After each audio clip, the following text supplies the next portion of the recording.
A continuación, vamos a explicar los huesos del cráneo. ¿Qué te la compa? Gracias. A continuación, presentaremos el hueso frontal. En el ser humano, el hueso frontal es impar, central, simétrico y plano, con dos caras, endocranial y exocranial, y un borde circunferencial.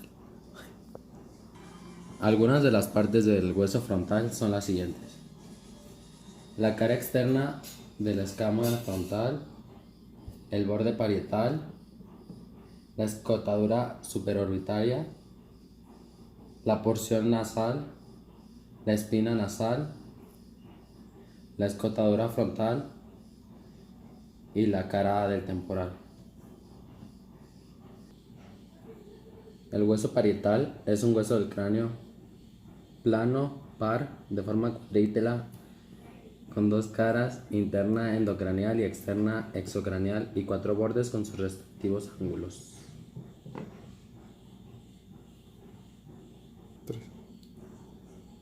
Aquí podemos ver, por aquí es la línea temporal superior, la línea temporal inferior, el ángulo esfenoidal, el ángulo mastoideo, el ángulo occipital, y por acá adelante tenemos el ángulo frontal.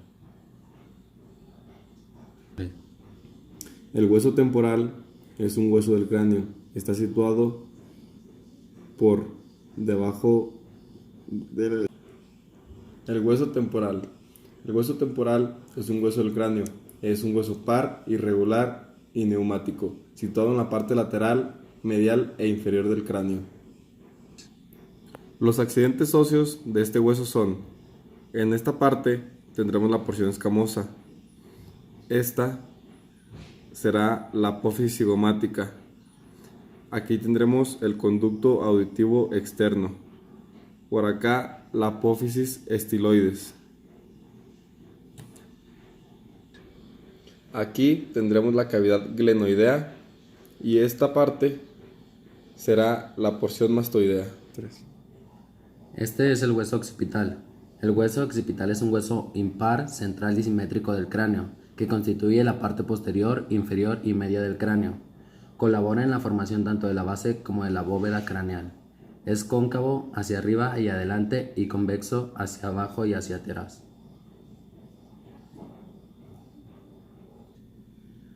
Los accidentes óseos de este hueso son la línea nucal superior, la línea nucal inferior, la protuberancia occipital externa, el foramen magnum y los cóndilos. Cabe resaltar que en este hueso articula atlas para sostener la cabeza. En las carillas articulares. El hueso esfenoidal es esencialmente hueco. El cuerpo se articula con el hueso etmoides anteriormente y es aquí donde los senos se abren hacia la cavidad nasal. La superficie superior del cuerpo esfenoidal contiene algunos accidentes óseos importantes, como la silla turca, el ala mayor, ala menor, apófisis pterigoide,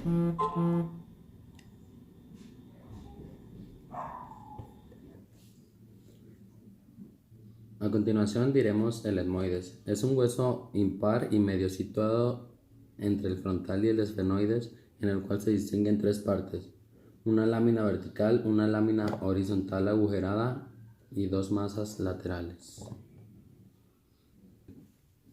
El siguiente hueso es el nasal. Los nasales, o los huesos propios de la nariz, son dos huesitos cuadriláteros situados entre las apófisis ascendentes de los maxilares superiores, a ambos lados de la línea media. Forman gran parte del esqueleto de la nariz. Además de articularse entre sí con los maxilares, se unen hacia arriba con el frontal y hacia abajo con el cartílago de la nariz. El lagrimal es un hueso par situado en la parte anterior de la cara interna de la órbita. Su cara externa presenta el canal lagrimal. Sus bordes son delgados e irregulares y se articulan con el hueso frontal con el etmoides, y con las apófisis ascendentes del maxilar superior. El maxilar inferior es un hueso impar, medio y simétrico que constituye por sí sola la mandíbula inferior. Es el único hueso movible de la cabeza. El maxilar superior es un hueso que forma la mandíbula superior.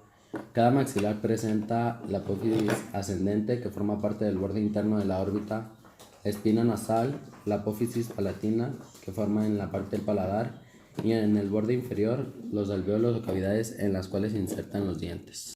A continuación diremos los agujeros del cráneo y las estructuras que pasan por ellos.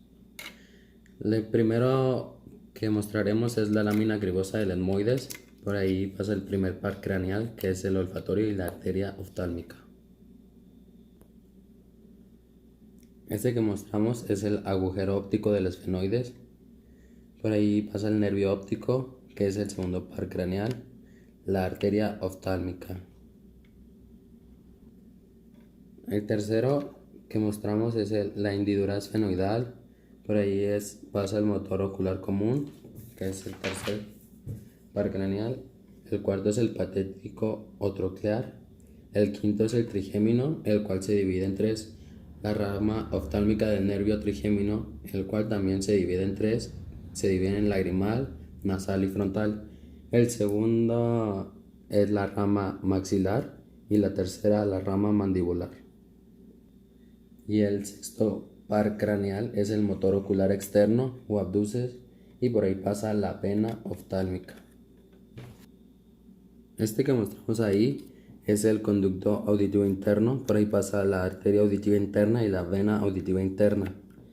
Ahí podemos ubicar el séptimo par craneal, que es el facial, el séptimo bis, que es nervio intermediario de Wisberg, y el octavo, que viene siendo el vestíbulo coclear. Este es el agujero rasgado posterior, el de la fosa yugular. Por ahí pasa el seno petroso inferior, la arteria meningia posterior y los pares craneales 9, 10 y 11, el occipital, temporal. Nos equivocamos, era el tuyito, profe, pero no lo haga de tos. El noveno par craneal es el glosofaringeo, el décimo es el vago o cardioneumoenterogástrico y el onceavo es el espinal o accesorio, en el cual pasa la vena yugular. El siguiente por explicar es el agujero condilio o conducto hipoglóso, en el cual pasa el décimo segundo par craneal, que es el nervio hipogloso.